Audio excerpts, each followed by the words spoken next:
Bom dia a todos. Estamos de volta para mais um Papo de Responsa especial COP30. E agora para falar de um tema que nos é muito caro, que é a justiça climática. Nós não podemos falar de clima sem falar de justiça social. Nós vamos falar numa perspectiva de quem está aqui na COP, trazendo soluções, mostrando que é possível e necessário, mais do que nunca, incluir as pessoas nesse debate. Aquelas que são as mais vulneráveis e estão vivendo as consequências, os impactos das cheias, das ondas de calor, da seca. E a gente tem que pensar em perspectivas de geração de renda, de sobrevivência para essas populações vulneráveis e trazer todos essas vozes para o debate da questão climática. E aqui, ao meu lado, eu tenho 3 empreendedores da Rede Folhas de empreendedores socioambientais, 3 lideranças, que passaram pelo Prêmio Empreendedor Social, em suas mais de 20 anos no Brasil, 21 edições, e estão aqui na COP e a gente vai falar com eles nessa perspectiva das suas respectivas áreas de atuação. Eu tenho aqui a Mariana Madureira, da Raiz de Desenvolvimento Sustentável, eu tenho a Savile Alves, da Solos, e eu tenho o Carlos Humberto, da Diaspora Black. Daqui a pouco eles vão falar um pouco do que eles fazem e como eles estão se colocando aqui na COP. A primeira rodada de perguntas é exatamente isso. Como é que vocês enxergam essa COP no coração da Amazônia e qual é a COP de vocês? O que vocês vieram fazer aqui de mais interessante? E compartilhar isso com o nosso público que nos acompanha pela TV Folha, diretamente do Espaço Folha, aqui em Belém.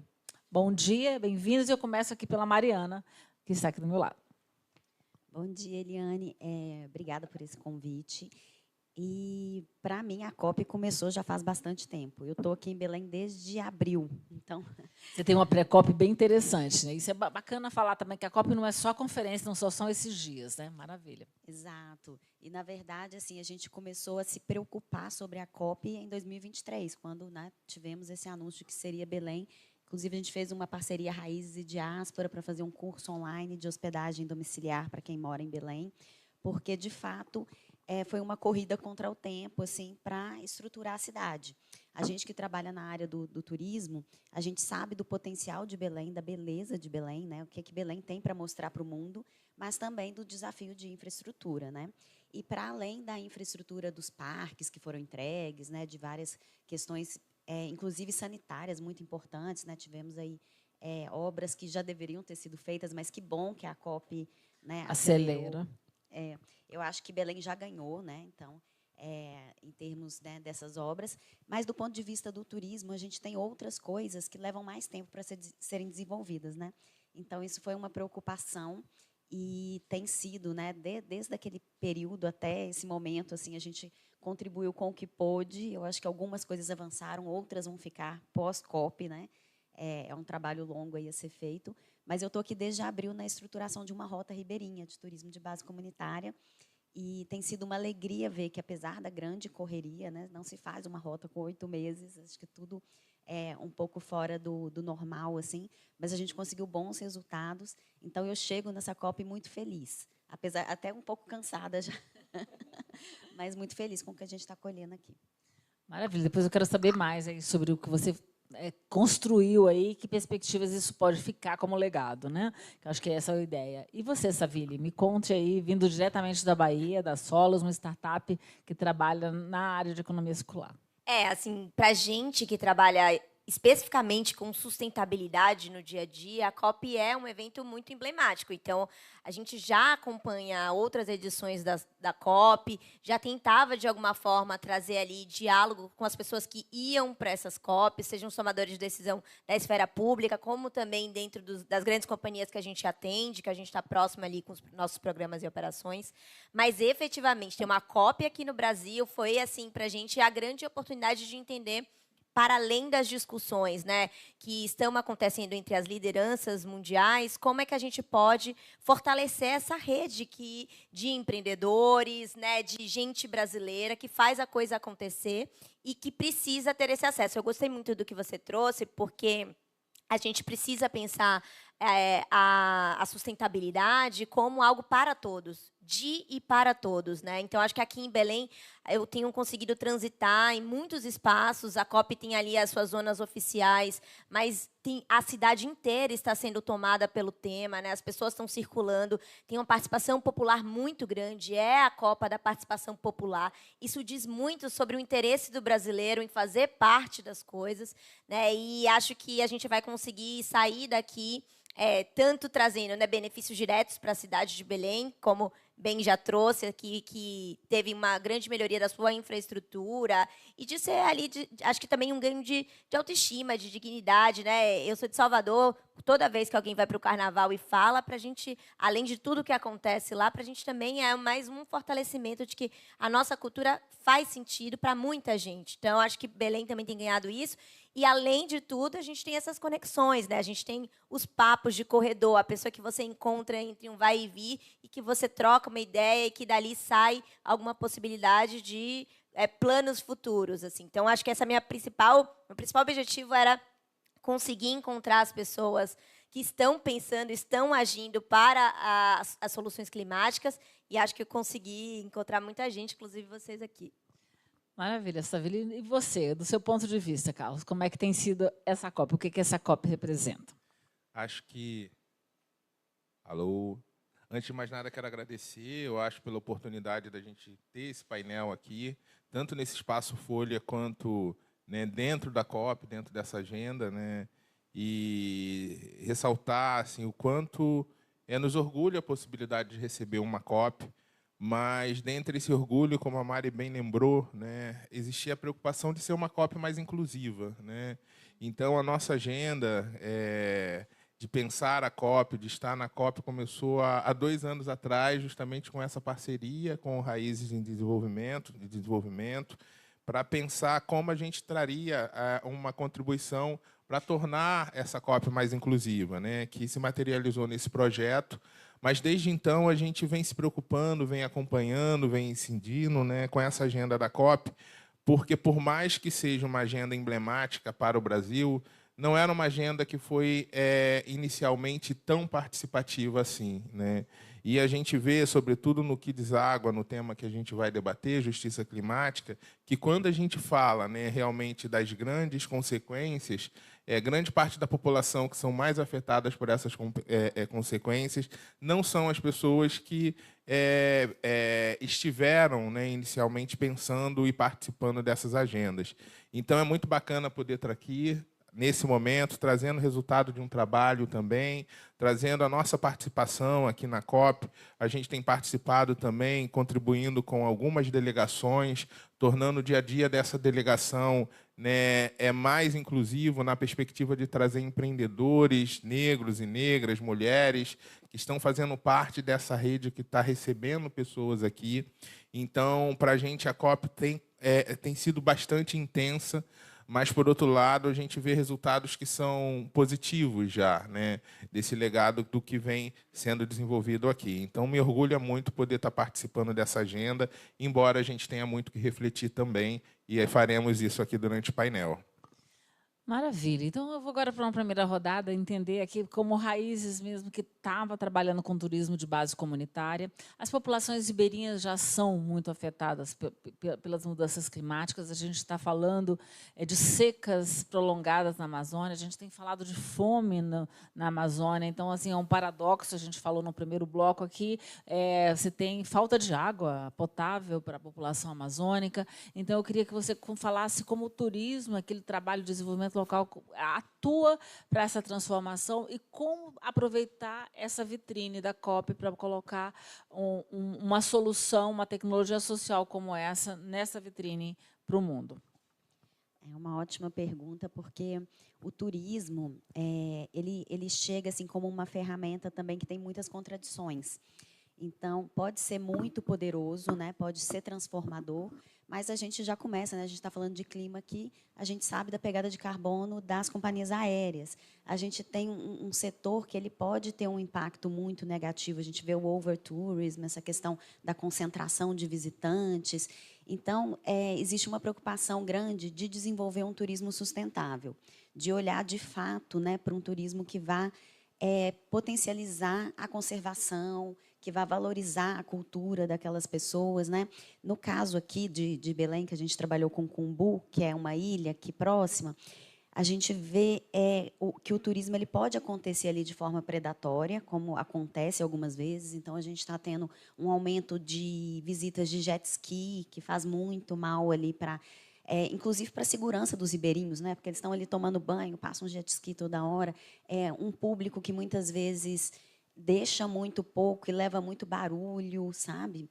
Então, o que a gente tentou desenvolver ali, a gente fez com eles uma rota de 3 dias, é um turismo que valoriza os saberes tradicionais. Então, a pessoa vai lá para conhecer da andiroba, para ver como que funciona a cadeia do açaí, para poder, né, ver como que faz o chocolate artesanal. E aí, com isso, a gente tem a valorização e essas comunidades elas estão gerando mais renda do que elas tinham, por exemplo, atravessando para vender o açaí. A gente tem um empreendedor lá, o Charles, que ele fala que hoje ele não vende mais na feira porque o turista toma o açaí dele todo. Que é, né? E agrega valor, porque ele já chegou na ponta. Exato, né? ele vende ali por outro valor, ele está ganhando muito mais. Né? E ele, por exemplo, antes trabalhava cortando árvore, hoje em dia ele trabalha protegendo a floresta. Então, você tem uma mudança de chave em que o saber tradicional é valorizado. Então, os jovens deixam de sair para vir para a cidade para trabalhar, porque o turista vai lá para consumir o modo de vida deles, né? Então isso ajuda na permanência. E a gente sabe hoje que conservação precisa de gente. Essas pessoas que estão nesses lugares, elas são guardiões da floresta, né? Eles estão ajudando a manter a floresta ali. Então o que a gente vê é que tem essa potência do turismo como uma atividade econômica que vai exatamente ajudar a conservar. Só que isso precisa ser desenvolvido, precisa ter mecanismos de valorização. No nosso caso, por exemplo, o trabalho que a gente fez foi ajudar a governança dessa rota, né? Porque o turismo você faz integrando diferentes empreendedores, né? E uma promoção. Então, a gente ajudou eles, por exemplo, a gente fez um site bilíngue, né? E ajudou eles na precificação, em várias coisas, para que, de fato, o turista que está vindo, ele consiga achar, né? Imagina, você chega aqui do exterior, como que você vai fazer um turismo ribeirinho? É necessário que a gente tenha essa comunicação que dialogue com os valores deles, com a linguagem deles. Então, é necessário, né, que existam esses trabalhos de facilitação para que aconteça um turismo ali que valorize. Eu acredito muito que é uma ferramenta de desenvolvimento muito potente. Com certeza. Saville, você trabalha com, né, nessa questão dos resíduos sólidos, né, de descarte adequado, e a gente está falando sobre duas perspectivas desse seu trabalho. Tanto impacta nos gases de efeito estufa, com o lixo descartado irregularmente, como a reciclagem, que é muito importante para a inclusão de catadores, para que eles tenham mais dignidade. Né? Eu queria que você fizesse essa leitura na perspectiva... A gente vai falar mais de justiça climática daqui a pouco, mas você tem uma parte da agenda que é muito clara, que está aqui na COP, está sendo discutida. Como incluir essa outra que também é o humano, que está dentro dessa cadeia? Eu queria que você falasse nessas duas perspectivas.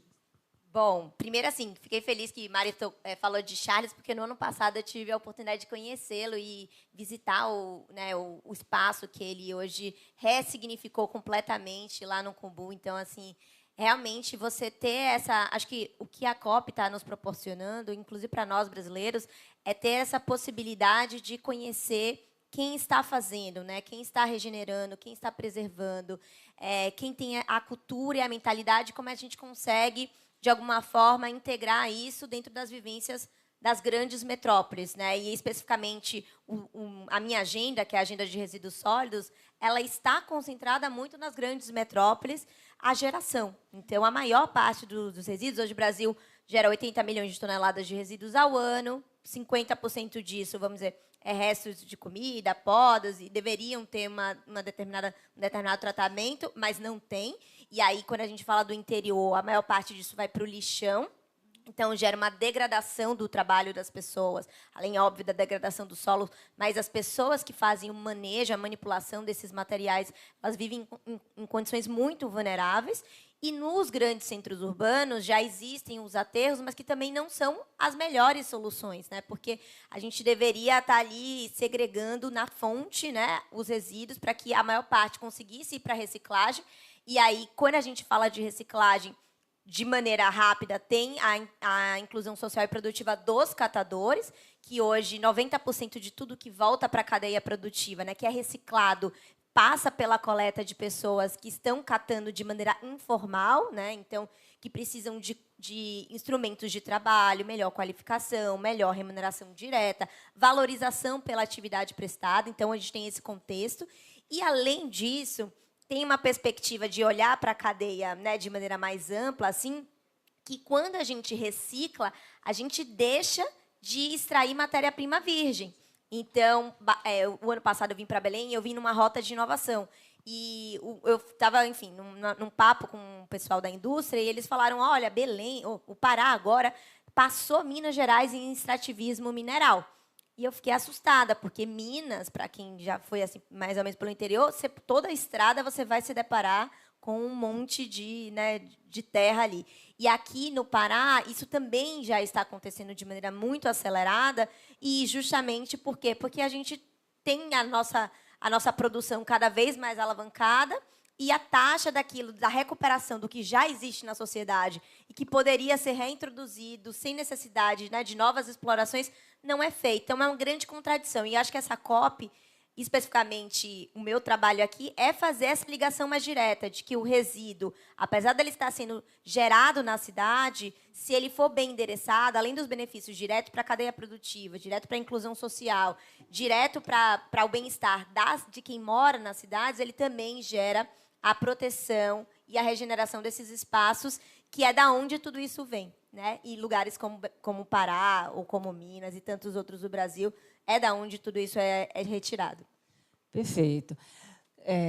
Carlos, eu queria falar com você, a Diaspora Black, né, une essa valorização da nossa memória, né, levando o afroturismo ali para um outro patamar, e também fala de turismo de base comunitária, tudo isso. E eu queria que você fizesse uma relação com justiça climática no sentido que é criar resiliência para comunidades, que é trabalhar. Vocês têm trabalhado nisso. Não nasceu, acho que a questão climática não foi o que primeiro endereçou, mas vocês acabam tocando nisso. Então, eu queria que você trouxesse essa perspectiva de atuação ali, que acaba trazendo mais resiliência que essas comunidades vulneráveis tanto precisam nesse momento. Boa, assim, eu acho que fica cada vez mais evidente que não dá para falar de justiça climática sem não falar do poder do afroturismo, né? O afroturismo hoje vem representando uma agenda muito importante, não só no desenvolvimento econômico da população negra, mas uma agenda de regeneração, né, ambiental, quando a gente entende que essas populações, né, são tanto as mais atingidas, né, por todas as emergências climáticas. E agora, nesse momento, um amigo lá do Sul, que é do Regenera, acabou de me ligar. Ele é de um fundo que está olhando exatamente para recuperação desse processo do que aconteceu no ano passado das enchentes. E ficou muito evidente, não só no Sul, fica evidente em todo o Brasil, que as populações mais atingidas são negras, né? Sobretudo que estão nas grandes cidades, que sofrem pelos deslizamentos, pelas enchentes, uma série de referências que são resultantes das emergências climáticas. Por outro lado, a gente tem um dado que é muito relevante, que a maior parte das áreas de conservação, né, mais preservada estão associadas a comunidades negras e indígenas. Então, são áreas que não estão só associadas a uma área de uma relação com a natureza, que é uma relação somente usual. É uma relação do ser e do sentir, né? É do ser, porque a natureza, para alguns povos, né, relacionados à população negra, né, numa cosmovisão afrodiaspórica, a natureza não é um agente externo, é um agente interno. E isso está relacionado também à relação do crer, né? Porque nessa dimensão, a natureza também procede um espaço de religiosidade, um espaço de sacralidade. Então, a natureza também é sagrada. Uma árvore é sagrada porque ela representa não só a história de uma família, mas porque suas folhas podem ser usadas tanto para uma medicina quanto para uma lavagem espiritual. Então, é só um exemplo. O rio tem uma sacralidade, não só pelo fato de se banhar e pelo fato do uso da água, mas pelo fato de ter uma cosmovisão, uma deusa que representa aquele lugar, que traz a força, que traz uma espiritualidade. Então, essa dimensão, ela representa algo tão significativo nos dias de hoje, de inspiração, que ela pode ser compartilhada no turismo. E é essa a relevância do afroturismo. A gente buscar conhecimento nessas histórias, nessas memórias, nesses saberes que estão associados a esses povos e que esses povos se transformem em agentes da sua própria história. Que eles consigam não só ser incluídos numa perspectiva econômica, mas que seus saberes, que seus legados, que suas tradições consigam ser valorizadas e incluídas no catálogo do turismo.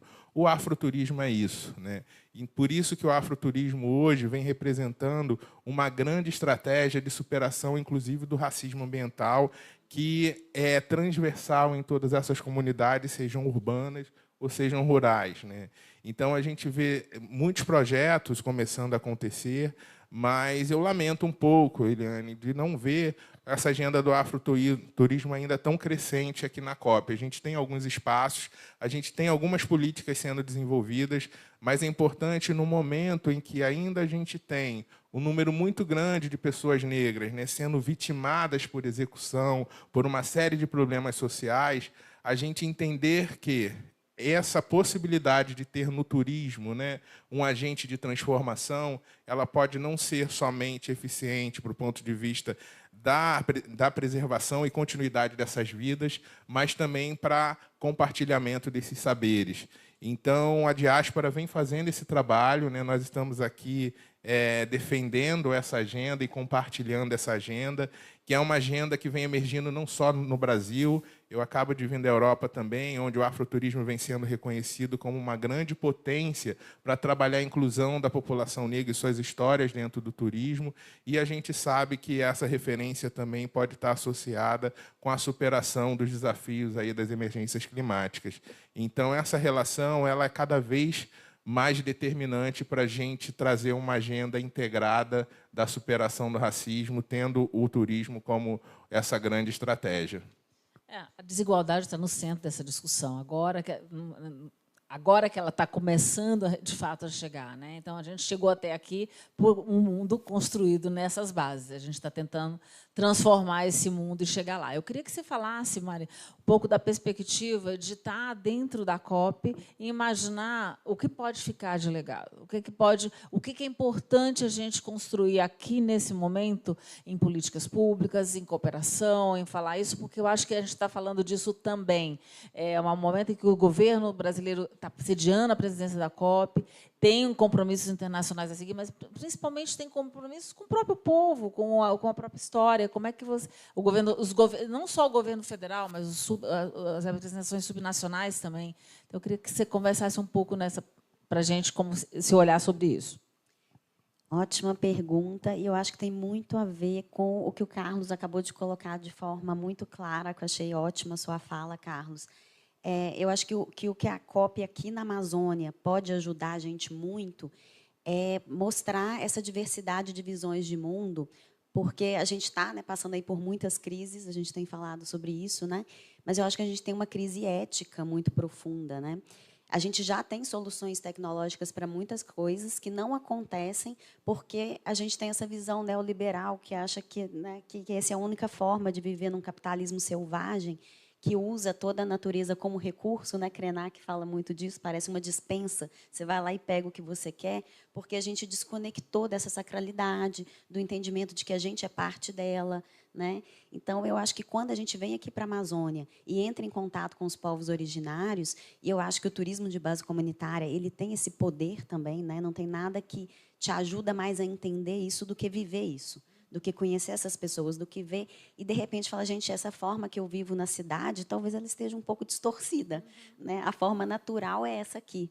A forma que está congregada com tudo é isso aqui. Então, o turismo ele tem esse potencial e a COP aqui tem esse potencial. Então, muitas pessoas estão falando, mas está desorganizado porque tem indígenas vendendo artesanato no chão ou porque eles invadiram. Gente, eles estão mostrando, né, assim, que eles estão aqui. Eles são Eles são aqui, aqui, eles são aqui, eles não estão, eles são aqui, né? Exatamente. Então tem uma potência assim, e está muito bonito, né? Quando você anda ali pela Zona Verde, você vê aquela diversidade toda. O Museu das Amazônias é muito interessante, porque eles são a floresta, né? E da gente entender isso, e a gente respeitar isso, e saber que tem saberes ancestrais, que é ciência, que é tudo isso, é muito bonito. E eu acho que, quando eu visitei ontem o museu, foi muito importante. Olha, está todo mundo vindo na COP, vai fazer um projeto, um programa cultural, o museu não está totalmente montado, mas está ali a ideia, está ali a semente. Eu acho que isso é muito importante.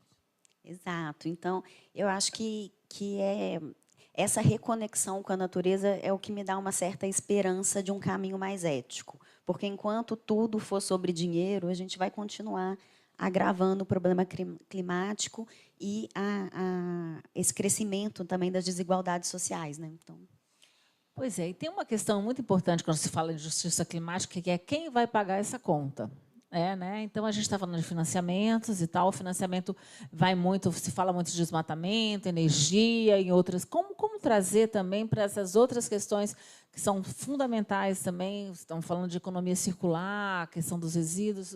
Como é que você enxerga isso, Savile? Eu estava conversando esses dias e a gente estava justamente debatendo sobre o papel da COP, de, óbvio, proteger as pessoas das consequências do aquecimento global, né? Então, como é que a gente vai conseguir dinheiro, remodelar nossa cultura, nossa forma de viver, para proteger as pessoas que todos nós seremos atingidos, mas algumas pessoas, e como bem trouxe Carlos, as pessoas que estão em maior vulnerabilidade, as pessoas pretas, as pessoas marginalizadas, que estão nas periferias, vão ser as primeiras a sofrerem ou vão sofrer de maneira mais intensa com essas consequências da crise.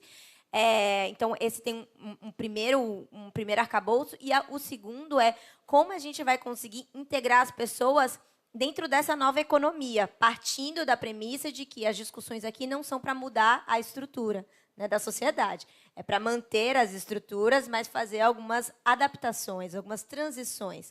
Então, a gente precisa entender modelos dentro do nosso modelo econômico, suavizar um pouco, né, essa voracidade que o nosso modelo econômico tem e trazer as pessoas que estão à parte dessas discussões para dentro dessas discussões e para dentro do ganhar dinheiro.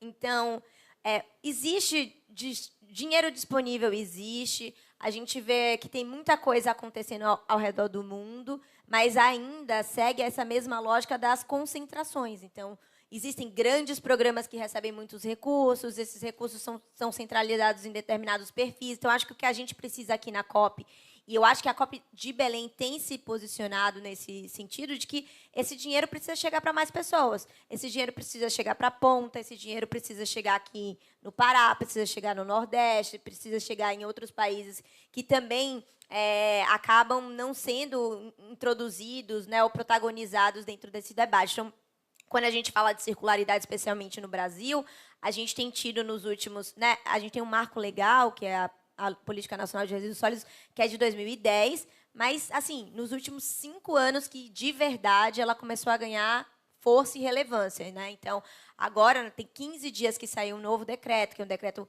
para embalagens plásticas, logo mais vai sair de outros tipos de embalagem. Então, a gente tem avançado internamente aqui no Brasil, com algumas políticas que são políticas estruturantes para essa agenda. E, na discussão global, a gente vê muito o tema de resíduos ligado à questão da resiliência urbana.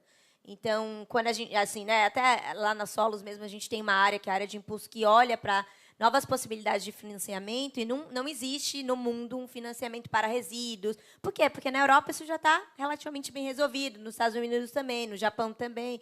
Então, sobrou só para nós, os pobres, né, esse grande problema. E aí, para eles, isso, né, não faz tanta relevância. Então, a gente tem tentado se inserir dentro da Agência da Resiliência Urbana para ir alçar alguns recursos. E, ainda assim, esses recursos eles estão sempre numa fase ali mais de piloto, de semente, e projetos, né, que falam mais de energia, eles acabam tendo esse acesso a recursos pela própria natureza e talvez até visão de estratégia que a sociedade hoje tem. Maravilha. Carlos, eu gostaria de entender a tua experiência, a tua vivência, e como a crise do clima, né, afeta diretamente as populações, né, territórios quilombolas e outras. E como destravar recursos para chegar diretamente na ponta. Nós estamos falando da reparação histórica, tem várias questões aí, mas como que a gente faz esse debate também ser de recursos? Que é muito importante. Sem dinheiro, a gente não vai mudar essa régua e nem vai mudar essa realidade. Assim, a gente já sabe aí, há pelo menos há 2 ou 3 décadas, que a pobreza tem cor e tem geografia no Brasil, né? Então, essa cor e essa geografia, né, da pobreza está relacionada diretamente a quem vive os desafios cotidianos aí dos efeitos, né, de todas as mudanças climáticas, que são algumas, eu já citei aqui, deslizamentos, enchentes, a falta de água potável, a falta de saneamento, uma série de questões, né, condições precárias de moradia, uma série de questões que estão associadas ao cotidiano de populações negras que estão nas cidades e que estão também nos interiores, né? E aí, falando de povos tradicionais, que têm as suas regiões, aí, a gente está vendo toda a questão de Mariana, né, lembramos de Brumadinho, ali tinham comunidades quilombolas também que não são vistas, não são faladas e que viviam ali daquelas terras, daqueles rios. Então, essa população ela está quase como a população que vem sendo mais direcionalmente afetada por esses desafios. Porque nós que vivemos numa pequena classe média, né, a gente vai buscar ali os meios, né, para viver ali de uma forma saudável e desses problemas não nos atingirem. Mas muitas dessas populações não têm aí acessos, e aí a gente começa a chegar nessa referência da necessidade de investimentos, né?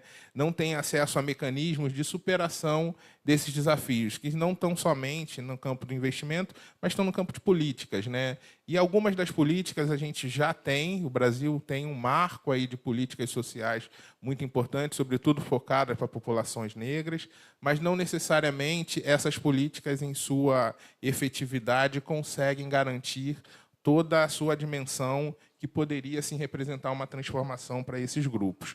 Mas, por outro lado, a gente tem vivido aí, recentemente, alguns grandes marcos que poderiam mudar, de fato, essa trajetória se houvesse um interesse político, né?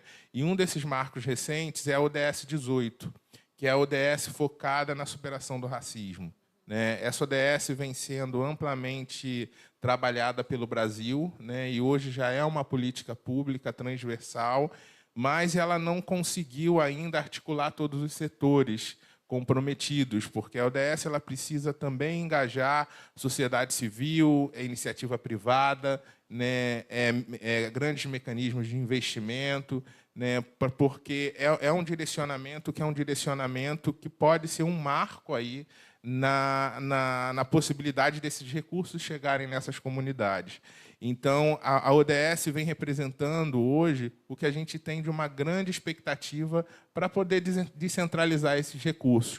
Porque quando a gente fala de investimento, e até eu participo de muitos debates sobre isso, na maioria das vezes, né, ou a Diaspora.Black é um dos poucos cases que conseguiu captar investimentos com fundos tradicionais, com fundos... A gente recebeu um investimento de um dos fundos mais tradicionais de impacto social do Brasil, né?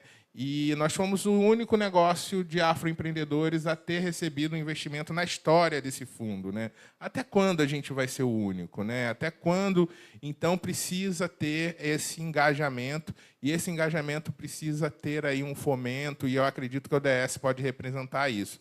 Mas, para além disso, eu acho que o interesse político é algo mais difícil de se conquistar, né? Porque muitas pessoas, ainda dentro de toda esses debates aqui da COP, e nos poucos que eu acompanhei, cara, se fala de impacto social, se fala aí de regeneração, mas pouco se fala dessa cor, né? E dessa geografia. Então, o não falar, o não enxergar, é um posicionamento político. E isso se traduz em ter ou não ter investimentos para esses setores. Então, nosso papel aqui tem sido provocar isso nas diferentes dimensões, né? Tanto em organizações que estão participando dessa COP. De que forma você está participando? Sua participação, de fato, está sendo inclusiva? A quem você está destinando o investimento da sua ida para a COP? Tem pessoas trabalhando nessa equipe que está direcionando a sua experiência de COP, que são pessoas de periferias, que são indígenas, que são negros. Para onde está indo esse recurso? Porque se eu vou para um painel falar disso, eu preciso saber se eu estou, de fato, fomentando aqui em Belém, aqui nessa COP, essa cadeia. Então, a gente vem também trabalhando essa dimensão, não só provocativa, mas de construir juntos, né? Juntos. Porque a gente sabe que é um momento em que não é só para provocar, é momento da gente estar junto mesmo, construindo uma agenda de transformação. Então, nosso papel tem sido esse aqui na COP também. Maravilha, conversa boa, mas a gente está chegando no final do nosso painel e eu queria colocar a mesma questão para vocês, que como garantir que a transição seja de fato justa e inclusiva, né, para todos, e fazer valer esses princípios na COP e para além da COP. A gente está falando de legado também. Então, eu queria que vocês olhassem para essa perspectiva, né, falando para aqueles que estão lá com poder de decisão, nas plenárias, que eles precisam ouvir essas vozes e fazer valer esses princípios aí que podem realmente fazer a diferença e fazer a gente acreditar que é possível, né?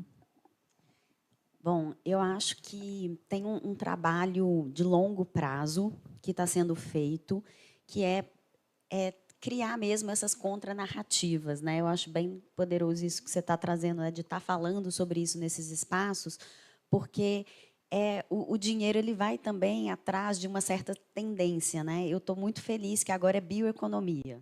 Todo fundo está para bioeconomia, que é maravilhoso, né? Então, como que a gente faz, por exemplo, todo mundo está usando as joias indígenas, né? O pessoal fala, onde você comprou, eu quero comprar também. Né? A gente teve um movimento do Black Power, né? Que, de repente, tudo que antes eu tinha que esconder, agora eu tenho orgulho, agora eu mostro. Então, como que a gente traz isso para a moda, né? A gente traz isso para a narrativa, como que a gente pega o que estava sendo visto como periférico e traz para o centro. Eu acho que isso está muito conectado ao nosso trabalho de empreendedor social, mais ainda de vocês, jornalistas, né? Como que a gente vai pautando isso.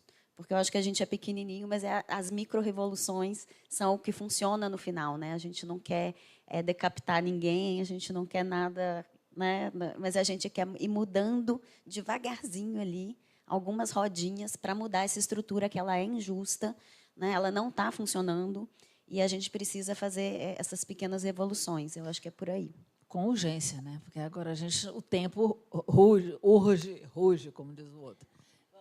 Savile. Olha, eu acho que o principal é a gente fazer um compromisso de combater a pobreza mesmo, assim, sabe? E a pobreza no seu aspecto simbólico mesmo, de você viver na escassez, você querer ter uma outra condição e não conseguir tê-la. E a pobreza econômica mesmo, né? Já que é uma cidade baseada no capital, como é que a gente consegue estabelecer aí um mínimo, ali, né? Um piso para que as pessoas todas possam viver e viver bem e ter acessos. Então, acho que o combate à pobreza, assim, acho que precisa vir como um compromisso de todos e de todas, e dentro da cadeia da reciclagem, isso ainda, né, é o que a gente, de fato, vem trabalhando, porque quando a gente pensa, quando você fechar o olho e pensar quem vai ser a pessoa mais pobre que você vai encontrar em São Paulo ou no Rio de Janeiro, muito provavelmente vai ser uma pessoa preta e muito provavelmente vai ser um catador ou uma catadora. Então, tá muito estigmatizado, né? E a gente precisa botar essas pessoas, de fato, num outro patamar, porque são elas que estão fazendo acontecer, de fato, a reciclagem. E eles são agentes ambientais. Sim, com certeza. São agentes ambientais, são as pessoas que estão girando a economia, porque hoje reciclagem dá dinheiro para pouca gente, mas quando dá bastante dinheiro, e a gente precisa transmutar isso urgentemente. Para você, Carlos. Bom, antes de mais nada, reforçar meu agradecimento. Passou rápido aqui esse espaço, né? Mas eu acredito muito no poder da colaboração, né? E a gente tem uma referência super bacana do trabalho que a gente desenvolveu junto aqui com Raízes, né? Eu acredito muito que não dá para atuar sozinho, você precisa ter aí espaços de troca, de partilha, de fortalecimento. Isso se traduz muito numa estratégia de colaboração. Então, acredito no poder da gente trabalhar juntos, né, juntos nessas agendas. Também quero deixar essa provocação, caso alguém esteja assistindo, né? Se você é gestor e veio para a COP, eu acho que você pode pensar aonde você investiu o seu dinheiro. Se você contratou uma organização que não é daqui, que contratou pessoas que não são de Belém, que não são pessoas indígenas, que não são pessoas, né, que vão colaborar para essa... Se essa organização reproduziu uma lógica, né, de subalternidade aqui, então não adianta você ir para o palco, não adianta você ir para o painel. Você realmente precisa entender que pensar esse futuro, né, e pensar em toda essa cadeia de transformação, regeneração, é pensar também como a gente chega nos espaços. Então, eu queria chamar a atenção, porque eu ouvi de muitas pessoas daqui que não tiveram tantas oportunidades quanto pensaram que teriam, né? E isso também precisa ser debatido, justamente porque a gente cria outros espaços de exclusão também. Então, muito obrigado mais uma vez pelo espaço. Olha, eu chego ao fim desse papo de responsa sobre justiça climática, muito feliz de ter aqui um trio que trouxe tantas ideias, tanta coisa interessante. Acho que a transformação começa no diálogo, na conversa, num papo de responsa. A gente precisa de conversa, de diálogo, de responsabilidade, de compromisso para fazer a transformação que o mundo precisa, para que a gente realmente tenha um planeta mais justo, mais inclusivo, que é aquilo que a gente mais quer. Então, nós estamos chegando ao fim desse mais um Papo de Responsa Especial COP30, aqui no espaço da Folha de Belém, com uma equipe local que está trabalhando com a gente. Então, a gente fez esse dever de casa de estar trabalhando com a galera aqui de Belém, com a gente, fazendo um trabalho muito bacana. E daqui a pouco, mais tarde, a gente volta com mais 2 painéis para encerrar esse dia de conversas muito inspiradoras, como essa que a gente acabou de ter aqui. Muito obrigada e até mais tarde.